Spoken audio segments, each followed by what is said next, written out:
Do you want to upgrade your signature? Then, do not miss this video. I'm gonna show you 5 better ways to sign the names with initial R.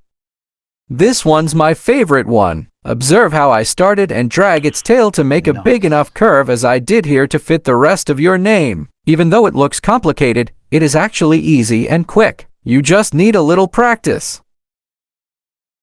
The second style is pretty simple but also unique. Draw a line vertically downwards and continue upwards to make a nice curve around and end the stroke to show the tail of an R. Then, finish your signature by signing the rest of your name. Well, what do you think? This one's almost similar to the second design, but here you start from the tail to create an R and then you continue with the rest of your name. It's cool, don't you think?